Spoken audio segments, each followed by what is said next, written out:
If there's a truth many people avoid because it's uncomfortable and sometimes even painful to admit, it's this. The rewards we want in life rarely come simply because we desire them.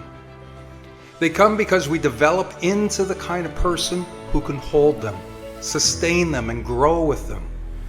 Rewards go to the valuable, not in the sense of worthiness as a human being, but in the sense of capability, discipline, mindset, and character. It's natural to look outward when life feels unfair or stagnant. Most people do. They blame circumstances, timing, upbringing, environment, or other people's opinions. They point to obstacles and assume that those obstacles are the reason they haven't moved forward. And yes, circumstances matter. Life deals different hands to different people, and some journeys are undeniably harder than others. Acknowledging that is honesty. But stopping there is a trap. Because even when the circumstances are real, they are not the end of the story. The harder truth, the one that requires courage to face, is that the most powerful lever we have for change is internal. Growth doesn't begin by rearranging the world around us. It begins by looking inward at our habits, our patterns, our character, our choices, and the beliefs we carry into every moment. Personal growth is uncomfortable because it forces us to confront the gap between where we are and who we could become. It asks us to accept responsibility for the areas of our lives we've avoided or neglected. It challenges us to develop new skills, new mindsets, and new levels of consistency. And for many, that internal work is far more intimidating than any external barrier. But nothing changes until we do. If we want greater opportunities, we must become the person who recognizes them, prepares for them, and follows through when they appear. If we want stronger relationships, we must cultivate the emotional maturity, communication, and patience that strong relationships require. If we want career growth or financial improvement, we must evaluate our discipline, our skill set, and our ability to add real value. Rewards don't flow to the person who simply wishes for them. They flow to the person who grows into them. This doesn't mean pushing yourself with harshness or perfectionism. It doesn't mean blaming yourself for things beyond your control. It simply means acknowledging that growth is an inside-out process. The more we evolve, the more capable we become. And as capability grows, so does opportunity. It's hard to admit that sometimes we are the ones holding ourselves back. Maybe we've clung to excuses out of fear. Maybe we've repeated old stories about who we think we are. Maybe we've avoided uncomfortable conversations or resisted habits that require discipline. Maybe we've waited for motivation instead of choosing action. Whatever the reason, self-awareness is not condemnation, it's liberation. Seeing the truth gives us the chance to change it. When we shift from blaming circumstances to taking ownership of our growth, something powerful happens. The world doesn't suddenly become easier, but we become stronger. Challenges don't disappear, but we respond to them with greater resilience. Opportunities don't magically appear, but we begin to notice and seize the ones that were always nearby. Life rewards those who consistently develop themselves, not because they're more deserving, but because they're more prepared. They've built the mindset, discipline, and internal strength to handle what they're reaching for. And the reassuring part is this: becoming more is always within reach. Growth is not reserved for a select few. It's available to anyone willing to look inward, take responsibility, and commit to the slow, steady work of becoming the person their goals require. If your life feels stagnant or unfair, start with the one place you have full access to, yourself, not as punishment, but as empowerment. Because the moment you shift from blaming to building, from waiting to growing, you step back into your own power. And that's where the real rewards begin.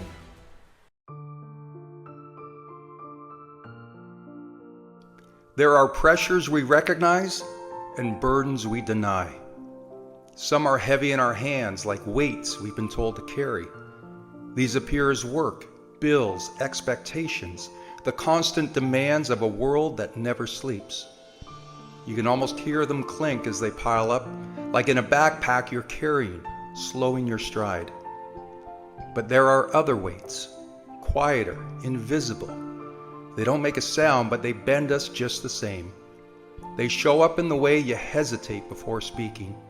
They linger in the pause before you trust. They hide in the corners of your smile.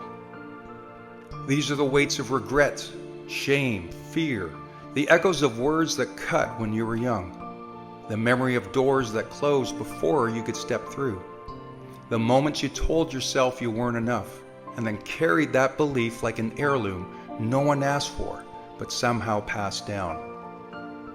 We all carry something. Some of us drag it like chains behind us. Some of us hold it so close it feels like part of who we are. But what no one tells us is that not every weight is truly ours. Many of them are handed to us. A parent's unhealed pain transferred in silence. A teacher's careless remark. A partner's betrayal. Even the culture around us, whispering rules about who we should be. These weights don't belong in your bag, yet somehow they ended up there.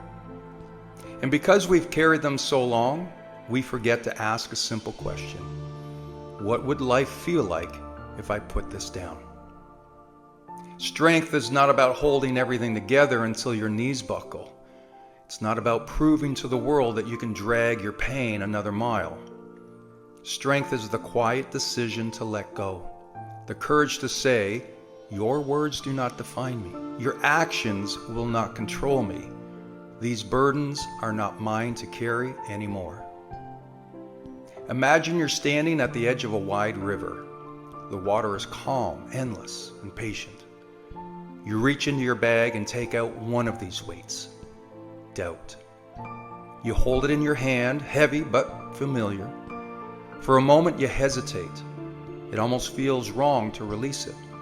But then slowly you loosen your grip and let it fall. The ripples stretch outward, carrying it away. Next comes shame, then fear, then the memory of the time you told yourself you couldn't. One by one you place them into the river, and the water does what water does. It swallows them up. And in their absence, something unexpected happens. Your shoulders rise, your chest expands, your breath comes easier, deeper. You notice the air, the space, the lightness you had forgotten was even possible. Letting go is not always dramatic. It doesn't need thunder or applause. More often, it's quiet, subtle, like loosening the rope that's been gripping your body, like finally opening a window in a room you've kept locked for years. And as you walk forward without those burdens, you begin to see differently. The horizon doesn't look so far. The road doesn't feel so steep. You're no longer bent beneath the weight of what you were never meant to carry. You were not born to carry invisible backpacks. You were not put here to live bent and broken. You were born for movement, for freedom, for lightness. If you feel the weight of something heavy, something no one else can see, know that you are not powerless against it. You have permission to release. You have the strength to set it down. Maybe not all at once, but piece by piece, breath by breath. Who you truly are will be revealed by what you release. When you finally unclench your fists and let those weights fall, you will remember. You were never meant to survive under the weight. You were always meant to walk free.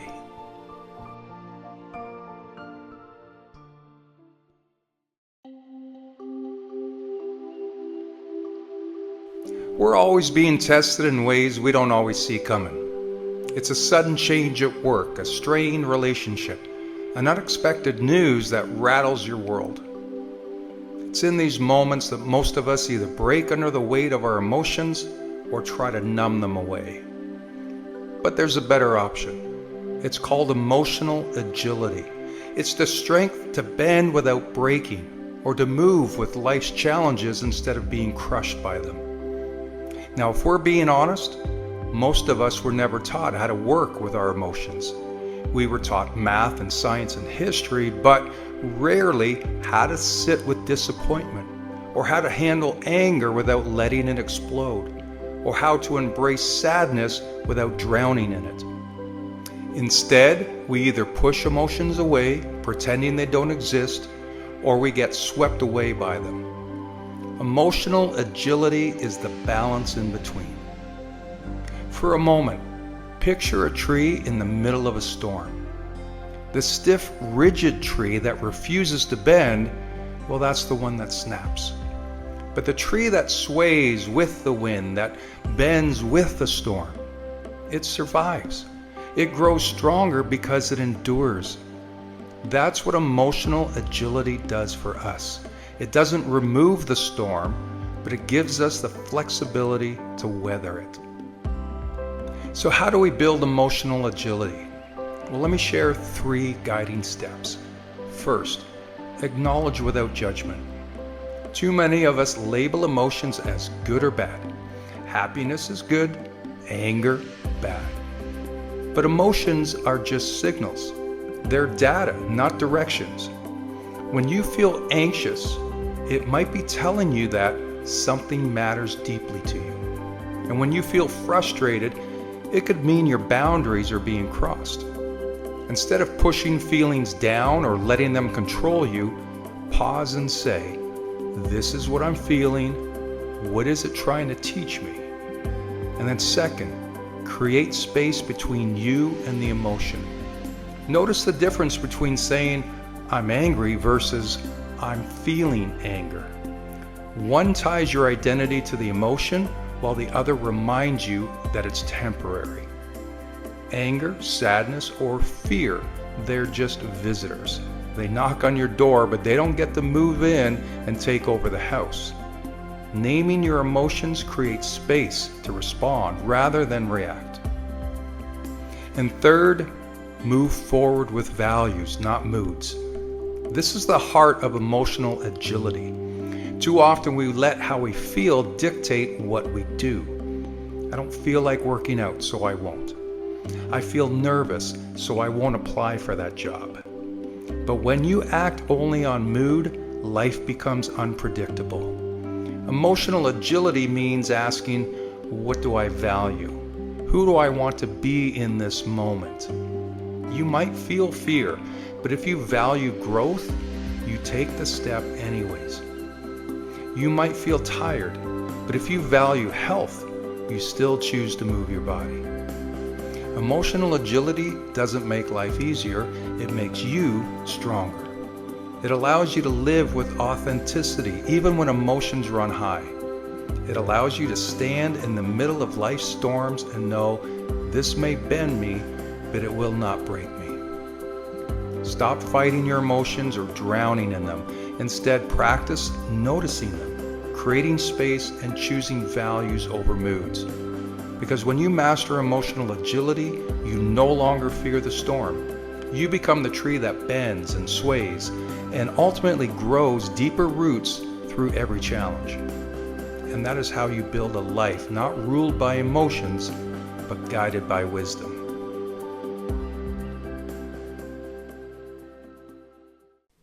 You never really know what someone is going through. The person next to you at work, the one who's always smiling and cracking jokes, he might be battling depression so deep it takes everything in him just to show up. Or the woman at the grocery store who seems short-tempered or distracted. She might be caring for a sick parent and hasn't slept properly in days. Or that teenager who's acting out or isolating. They could be struggling with identity, anxiety, or relentless bullying. See, behind the surface of every human being is a story you can't see, a wound you don't know, a weight they carry alone. These are the silent battles people are fighting. And the truth is, we all have them. Some are fighting battles of the mind. It could be negative self-talk, constant comparison, imposter syndrome, shame. Others are fighting battles of the heart. Grief from a loss, heartbreak from betrayal, loneliness in a crowded room. Then there are the physical battles. Chronic pain, illness, fatigue, invisible health struggles that the world overlooks. And let's not forget the financial burdens. It's a fear of a job loss, the stress of providing for a family when the numbers just don't add up. So often we walk past people assuming everything is fine because they don't look like they're struggling. But you don't need to wear a cast or cry in public to be in pain. Some of the strongest people you know are silently breaking. And some of the most put together people are holding themselves together with nothing but sheer will. So what's the point of this message? It's a reminder to be kind, to be aware, to lead with compassion instead of judgment. It's a reminder that your words matter, because sometimes one kind of comment can be the reason someone doesn't give up today. It's a reminder that we should never assume we know someone's story just because we've seen their smile. And it's also a call to you. If you're fighting your own silent battles, you are not alone. Even when it feels like no one sees your pain, even when the world keeps moving like nothing's wrong, even when you're wearing a brave face but your soul feels exhausted, know this: you are not weak for struggling, you are not broken for hurting, you are human, and your healing takes time, grace, and support. And maybe you're not in a place to share your battle right now. That's okay. But please, don't fight it alone. Reach out, talk to someone, get help if you need it. There is strength in vulnerability. You don't have to carry the full weight of your world by yourself. You're allowed to rest. You're allowed not to be okay. You're allowed to be a work in progress. And if you are someone who's climbed out of a hard season, let this be the reminder to look back, to help someone who's still in the dark. Sometimes your survival story is someone else's instruction manual. We can't always fix what others are going through, but we can create a world where people feel seen, where compassion leads, where patience outweighs pressure, where understanding replaces judgment. So next time someone cuts you off in traffic, the next time your coworker seems off, or the next time your friend cancels plans without explanation, pause. Remember this speech. Remember, everyone is fighting something silently. So be a little bit more patient, a little more gracious, and a little more real. Because when we acknowledge the unseen battles around us, we become a better version of ourselves. And maybe, just maybe, we help someone fight a little longer.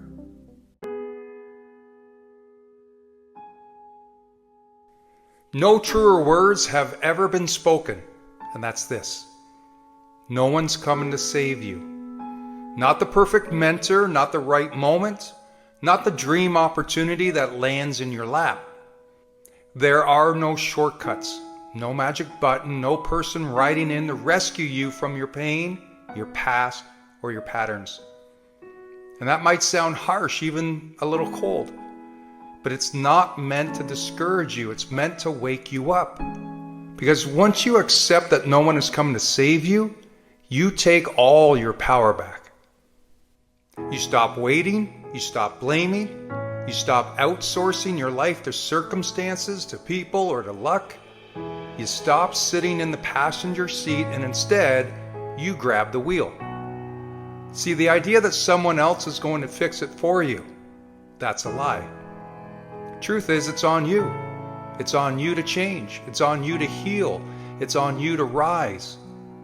But that shouldn't be viewed as a burden. That's freedom.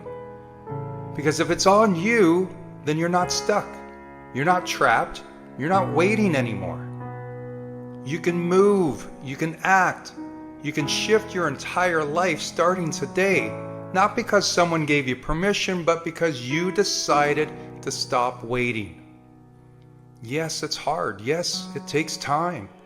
Yes, it will stretch you and break you and ask more from you than you thought you had to give. But you have everything you need to start. You don't need to be saved. You need to be activated. You need to believe in your own ability to change. You need to look in the mirror and say, no one's coming to do this for me, but I've got me, and that's enough. You are aware that every success story started with someone deciding they were done waiting. They stopped expecting life to make it easier. They stopped hoping someone would discover them, fix them, or take the weight off. They said, I'll carry it. I'll figure it out. I'll become who I need. And you can too. Start small. Start messy. Start unsure, but start. Because action beats hope every single time. Don't wait for motivation. Build discipline. Don't wait for applause. Get to work. Don't wait to feel ready. Ready is a myth. Just go. And yes, you'll have setbacks. You'll get tired. You'll want to quit. But you won't, because deep down, something in you knows no one's coming. And that's the best news ever. Because if you're the one who builds it, no one can take it away. If you're the one who climbs, every step is earned. And if you're the one who saves yourself, you'll never have to fear falling again.